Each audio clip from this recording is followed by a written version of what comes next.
종목별 리포트 살펴보는 한 리포트 시간입니다. 오늘 준비되어 있는 종목은요. 가장 먼저 LG이노텍, 그리고 메디포스트, 세 번째로 ABL바이오, 마지막으로는 리브스메드 볼 예정입니다. 먼저 LG이노텍 현재는 4.71% 빠지고 있고요. 현재가는 26만 3,500원입니다. 네, 지난번에 이제 LG전자 실적 발표됐을 때 LG이노텍 주가도 좀 많이 빠졌었고, 네. 제가 이제 아무래도 전자 실적이 나올 때 전자 실적이 연결 기준으로 좀 눈높이가 낮으면은 결국 이제 범인으로 지목되는 기업은 네. LG이노텍, 이런 말씀을 좀 드렸었던 것 같아요. 실적 흐름과 그리고 주요 기업들의 이제 리포트를 제가 쭉 봤는데 분명히 이제 4분기 실적은 약간 아쉽습니다. 그런데 이제 대다수의 기업들이 목표 주가를 하향하지는 않았어요. 네. 주가가 밸류에이션적인 매력은 있기 때문인데 반대로 그러면은 삼성전기와 비교해 봤을 때 올해 굉장히 긍정적인 업황을 얘기하고 있느냐? 그거는 아닌 것 같아요. 그래서 여전히 스마트폰 부품 밸류 체인의 가장 시가총액이 큰 삼성전기와 LG이노텍 쪽에서 펀더멘탈은 삼성전기가 지금 우위를 보이고 있지 않나 이렇게 판단을 해야 될 것 같습니다. 그럼에도 불구하고 올해의 실적은 작년보다는 좋아질 것이다 라는 얘기를 하고 있고요. 키움증권에서는 4분기 영업이익 3,247억을 3,247억이 나왔는데 이것은 키움증권의 4천억 정도의 이제 추정치, 그리고 컨센은 3,700억 정도 추정 컨센이었는데 그거를 크게 하회를 했어요. 네. 그러니까 어닝 쇼크가 나온 거고요. 사업부별로 봤을 때 광학솔루션, 즉 이제 카메라 쪽이죠. 이쪽 같은 경우는 원달러 강세가 있었고 아이폰 17 시리즈도 견조했고요. 60% 이상의 점유율을 가져가면서 실적이 괜찮았습니다. 네. 패키지 솔루션도 기판 성수기 효과, FCBGA 신규 공급 이러한 부분들 때문에 기판도 괜찮았어요. 근데 다 좋은데 왜 이렇게 실적이 안 좋았지? 일회성 비용이 좀 있었습니다. 네. 그래서 그 일회성 비용을 제거했을 때는 실적은 컨센 수준이었다 이렇게 추정을 하고 있고요. 1분기는 영업이익 1,748억으로 YOY 40%, 그리고 시장기대 1,623억을 소폭 상회한 실적을 전망을 하고 있는데 아이폰 17 시리즈가 상당히 견고하기 때문이고요. 17E 출시 효과도 반영될 것으로 추정이 되고 있습니다. 거기에 더해서 FCBGA, 즉 기판 쪽이죠. 이쪽 같은 경우는 여전히 괜찮다 이런 얘기를 하고 있어요. 올해 전체 영업이익은 9,372억으로 시장 기대치 8,600억 정도를 크게 상회할 것으로 전망을 하고 있고 YOY로도 40% 가까이 개선되는 실적을 전망을 하고 있습니다. 아이폰 18 시리즈 같은 경우는 가변 조리개 채택이 예상되기 때문에 동사의 P와 Q에 모두 우호적일 것으로 전망이 되고 있고요. 현재 주가는 26년 기준 PBR 1배, PER 기준으로는 9.8배 나타나고 있기 때문에 밸류에이션 매력도가 돋보인다는 거예요. 다만 이제 왜 삼성전기랑 비교했을 때 LG이노텍이 주목을 좀 못 받냐. 이 두 개의 기업은 어떻게 보면은 바벨과 같은 시소와 같은 기업이거든요. 네. LG이노텍 같은 경우는 아무래도 이제 세트 쪽에 집중되어 있다 보니까 뭔가 AI 쪽에 수혜를 거의 못 받고 있어요. 근데 삼성전기는 AI 쪽 성장에 대한 수혜를 직접적으로 받고 있는 기업입니다.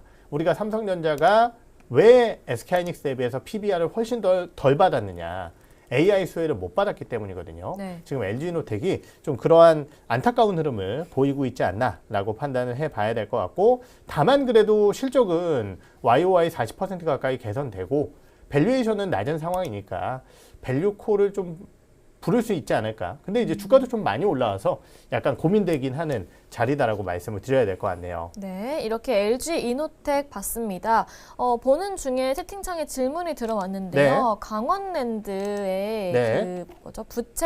그 지역사회 부채를 상환해야 한다는 그런 얘기가 나왔었는데 네. 관련해서 질문이 들어온 것 같습니다. 강원랜드의 지역사회 부채요. 네. 네, 원래 이제 강원랜드 같은 경우는 저기 어디죠? 그 삼척? 아니 네. 제가 지역이 갑자기 기억이 안 나네요. 정선 말씀. 아 정선. 네. 네. 그 거기하고 이제 몇몇 그 강원도 지역이 있어요. 거기서 이렇게 뭐라고 할까요? 지역사회 발전을 위해서 이제 그쪽에 네네. 석탄공사의 빚을 강원랜드가 갚아야 한다 이런 얘기가 그러니까 산업통상부가 그런 얘기를 해가지고 정선의 지역사회가 반발을 했다 이런 그런, 뉴스가 나왔는데 그렇죠, 당연하죠. 이거는 그쪽 지역 발전을 위해서 쓰라고 한 거지. 석탄공사에 빚을 갚아주라고 이제 만든 건 물론 이제 지분관계라든지 이런 것들을 보면서 뭐 강원랜드가 그런 것에 이제 휘말려 들게 되면은 문제가 생길 수 있겠지만은 지금 뭐 주가 반응도 그렇고요. 뭐 제가 보기에는 그러니까 그럼 최근에 이제 주가가 왜 빠지느냐 그것 때문에 빠지는 거 아니냐 이렇게 추정을 하실 수도 있을 것 같은데 이 정도의 주가 조정은 제가 보기에는 그냥 이제 시장의 소외감 때문이지 관련 내용 때문에 주가가 뭐 빠지는 거는 아닌 것 같다 이렇게 말씀을 드려야 될 것 같네요. 네, LG 이노텍 받고 지금 질문도 들어봤고요. 다음 네. 종목 바로 이어가 보도록 하겠습니다. 다음 종목은 메디포스트인데요. 지금은 14% 이상의 상승을 보이면서 신고가를 경신했습니다. 현재가는 2750원입니다. 네, 메디포스트 제가 아까 우리 위에조 애널리스트의 리포트가 또 나왔다. 네, 위에조 애널리스트의 리포트를 제가 이제 아침에 소개를 하면은 막 댓글에 사랑해요 위에주 막 댓글이 막 달립니다. 네, 우리 삼천당 제약도 그렇고 많은 분들이 이제 위에주의 박사를 좀 사랑하시는 우리 시청자분들이 계시지 않나 이렇게 판단이 되는데 오늘 또 이제 메디포스트 리포트가 나와서 이걸 들고 나갈까 말까 되게 고민을 많이 했어요. 네, 왜냐면 어차피 이제 또 저희 리서치에서 영상을 만들지 않을까 생각이 들어서 근데 이제 그거는 워낙 짧은 쇼폼이다 보니까 제가 네. 이제 그래도 뭐 제가 해석한 부분까지 자세히 좀 말씀을 드리려고 준비를 해봤습니다. 네. 카티스템의 일본 계약을 보셨어요? 아. 예전에 이거 한번 제가 설명을 드렸던 것 같거든요. 네, 근데 그 내용을 이제 다시 한번 좀 업데이트를 한 거고요. 카티스템은 중증 무릎 골관절염 치료제입니다. 그래서 참 메디포스트가 저는 진짜 예전에 그 사회 이 증권사 처음 왔을 때 저희 회사 처음 왔을 때 와, 메디포스트 진짜 이놈의 잡주 언제 가려나 갈 거 같으면 안 가고 네, 또 못 가고 막 이런 일들이 비일비재했어요. 왜냐면 그때의 바이오주들은 그랬어요. 사실 이게 진짜 되는 놈인지 안 되는 놈인지에 대한 판단 자체도 어려웠었고요.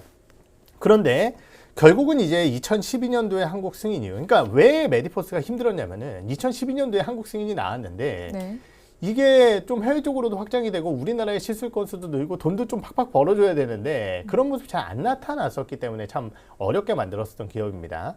근데 2025년도 한 해에만 4만 건의 시술을 기록하는 등 굉장히 이제 뭐라고 할까요? 중요한 시술법으로 우리나라에서는 자리를 잡았어요. 네, 현재 일본 3상을 진행을 하고 있는데 1분기 중에 종료를 앞두고 있습니다. 그런데 임상 3상이 끝나지도 않았는데 테이코쿠 제약이라는 일본 회사와 함께 독점 판매 계약을 맺었어요. 선수군과 단기 인허가 마일스톤이 264억 정도나 되고요. 원료는 메디포스트가 공급을 하고 판매 매출액에 대한 로열티를 받는. 그러니까 어떤 회사들도 마찬가지죠. 그 회사들한테 판권을 넘기게 되면은 그 회사 전체에서 나오는 매출액의 일정 부분을 로열티로 받습니다. 네, 메디포스트가 그렇게 진행을 한다는 건데 테이코쿠가 왜 임상 결과 확인 전에 계약을 체결했을까? 260억이라는 돈을 주고 물론 이제 나중에 로열티까지 더 가야겠지만은 첫 번째는 일본 3상은요. 카티스템과 히알루론 상군을 비교하는 비맹검 임상입니다. 비맹검 임상이라는 것은 이제 환자들이 요거 카티스템이에요 하고 맞는 거예요. 네, 보고 이제 맞는 건데 일반적으로 이제 비맹검 검사 같은 경우는 효능이라든지 이런 쪽에서 조금 더 느끼기가 좀 편하고 이러한 부분들에 따라 성공 가능성이 좀 높다라고 리포트에선 얘기를 하고 있더라고요. 네, 임상 성공 가능성이 높습니다. 두 번째는 일본의 전체 인구의 29%가 65세 이상인 초고령화 사회예요. 이에 따라서 중증 무릎 골관절염 수요가 굉장히 높습니다. 환자 수가 많다는 얘기는 그만큼 침투율이 낮더라도 일정 부분의 매출액과 로열티를 보장할 수 있다는 부분이 되겠죠. 네, 거기에 더해서 2028년부터 판매할 카티스템의 약가는 약 3천만 원으로 추정이 되고 있어요. 지금 일본에 유사 치료제인 JACC라는 게 있는데 요게 한 278만 원 정도 하거든요. 네, 그러니까 3천만 원 정도는 받을 수 있다라고 추정을 하고 있고요. 일본 계약에 대한 메디포스트 귀속 매출 현가를 DCF 방식으로 추정을 했을 때 6,900억 정도로 추정을 했는데 이것은 테이코쿠가 한국 카티스템의 매출 궤적을 그대로 추종한다라고 가정을 했는데요. 거기에 이제 일본의 약가 6배, 그러니까 우리나라 대비해서 네, 그리고 환자 수 3배를 고려해서 산출한 가치입니다. 그런데 테이코쿠가 카티스템 상용화를 위해서 100여 명의 영업과 마케팅 인력을 채용할 계획을 가지고 있어요. 그러니까 상당히 많은 수를 카티스템 쪽에 집중을 시킨다라는 내용이거든요. 네. 그러면은 위혜주 박사가 추정했었던 이 DCF 방식보다 매출액이 더 빠르게 성장 곡선을 그릴 수 있다라는 거죠. 단기 모멘텀은 아까 말씀드렸듯이 1분기 일본 3상 종료, 2분기에 결과 발표가 예정되어 있고요. 성공 가능성이 높은 임상인 만큼 리스크보다는 기회가 더 크다. 거기에 미국 임상 3상도 개시가 예정되어 있는데 네. 테이코쿠와 계약을 맺었었는데 네. 주가가 이거는 지금 맺은 게 아닙니다. 한 달 전 뭐 이렇게 맺었을 거예요. 근데 주가가 못 올라왔어요. 근데 이거를 너무 과소평가하고 있는 것 같아 라는 얘기거든요. 네. 그래서 1분기에 과연 임상 데이터가 좀 어떻게 나오는지 발표 내용을 좀 보고 메디포스트에 대한 흐름을 좀 보려고 했는데 네. 주가는 이미 너무 가버렸네요. 미리 반영을 하고 있다 이렇게 보시면 될 것 같아요. 네, 이렇게 메디포스트 봤고요. 다음 종목입니다. 다음은 ABL 바이오라는 종목 볼 텐데요.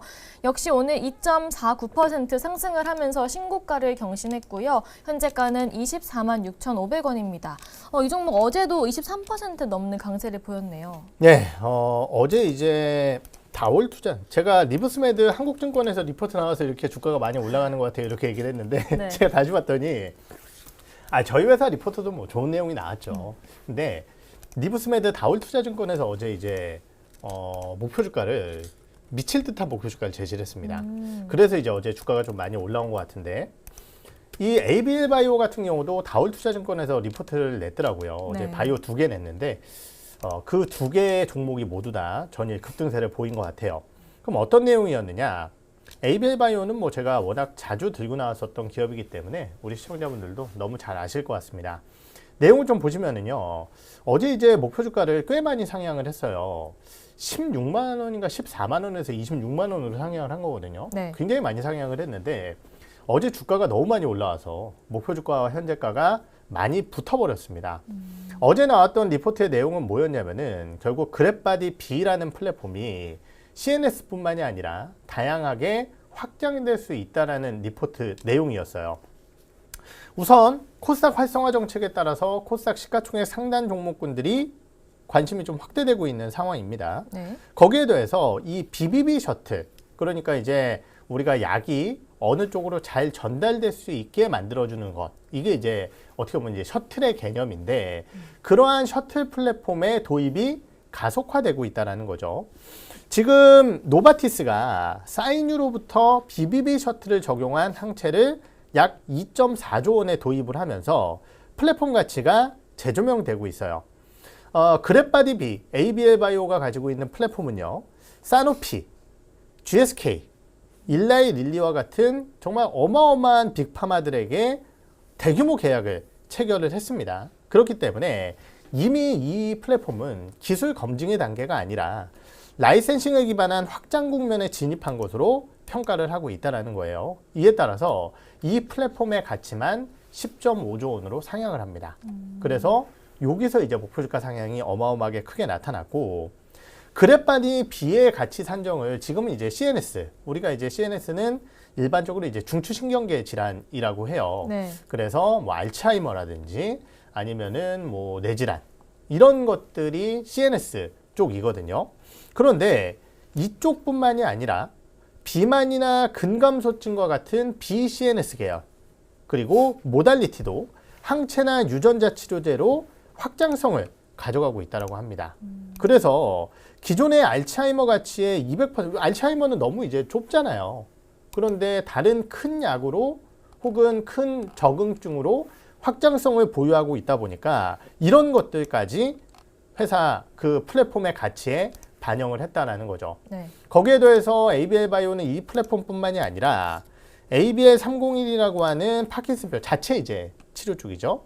거기에 더해서 ABL 111이라고 하는 위식도암 임상 데이터, 그리고 ABL 001이라고 하는 담도암 쪽의 임상 데이터와 같은 다양한 이 파이프라인의 임상 데이터 발표가 예정되어 있어요.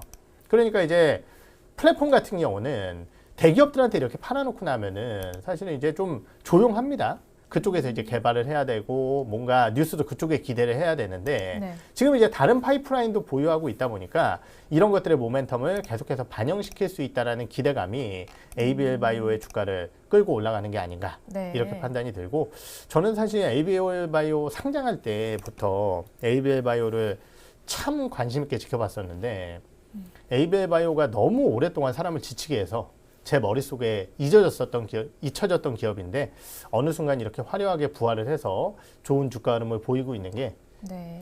약간 감개무량한 기분인 것 같아요. 네, 이렇게 ABL 바이오 살펴봤습니다. 이제 마지막 종목인데요. 마지막은 리브스 매드 준비되어 있습니다. 오늘 0.74% 오르면서 신고가를 경신했고 현재가는 81,400원입니다. 네, 리브스메드라는 기업은 사실은 이제 작년 연말에 상장을 했었던 기업이고요. 제 기억에는 상장하고 주가가 뭐 그렇게 꽤 좋지는 않았었던. 그러니까 그때 당시에 막 한 두어 달간 상장했었던 기업들 주가가 되게 좋았었는데 네. 리브스메드 같은 경우는 이제 그렇게 주가가 좋지는 못했었거든요. 하지만은 결국은 이제 다시 주목을 받고 있습니다. 아까도 말씀드렸듯이 이제 다울투자증권에서 그러니까 저희 회사는 이제 목표 주가를 제시하지 않은 어떻게 보면 이제 사업 내용만 추가한 리포트였는데 다울투자증권에서 목표 주가를 14만 원으로 무려 제시를 했고요. 네. 신규 커버리지를 가져갔습니다. 어제 이제 상한가 가서 주가가 8만 원이 된 거거든요.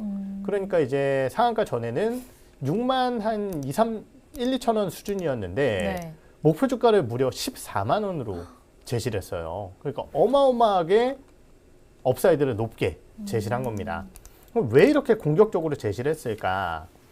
사실 이제 우리나라의 의료기기라고 한다면은 뭐 여러 차례 말씀드렸지만은 치과 치료용 의료기기가 사실은 한 3, 4년 전, 4, 5년 전만 해도 대다수 흐름을 보였었어요. 왜냐면 이제 치과는 일반적인 의학하고는 좀 다릅니다. 네. 이렇게 얘기하면 치과 의사분들이 또 굉장히 화내시겠지만은 우리 치과 의사는 이제 덴티스트, 약간 이제 기술자 느낌의 이름이 다르잖아요. 그런데 이 의학 쪽 같은 경우는 사실 훨씬 더 전문성과 안정성 이런 것들이 중요한 장비다 보니까 우리나라 기업들이 많이 들어가지를 못하는 사업 영역이었다는 거죠. 네. 그런데 이 회사 같은 경우는 다관절 복강경 수술을 제조하는 수술 기구를 제조하는 기업입니다. 그래서 타사 제품 대비해서 최소 직경 그리고 90도 관절형. 그래서 이렇게 보면은 일반적으로 이제 의료 수술 로봇이나 이런 것들 보면은 특히 이제 복강경 같은 경우는 이렇게 배를 뚫고 이렇게 지나가서 네. 안쪽에서 이렇게 가위 같은 걸로 살짝 이제 잘라내고 이런 것들 수술을 하는 거거든요. 그런데 그 앞쪽에 있는 그 이런 가위 같은 게 제가 보니까 90도로 막 이렇게 돌아가더라고요. 그래서 그런 것들에게 굉장히 강점을 보유하고 있는 국내 1위의 복강경 수술 제조 장비 기업이라고 좀 보시면 될 것 같아요. 26년 말에, 즉 이제 올해 말이죠. 복강경 로봇인 스타크. 네, 스타크 하면 또 이제 우리 아이언맨이 생각나는데 이름을 일부러 그렇게 만드셨는지 모르겠는데 네. 스타크를 출시 예정이라고 합니다.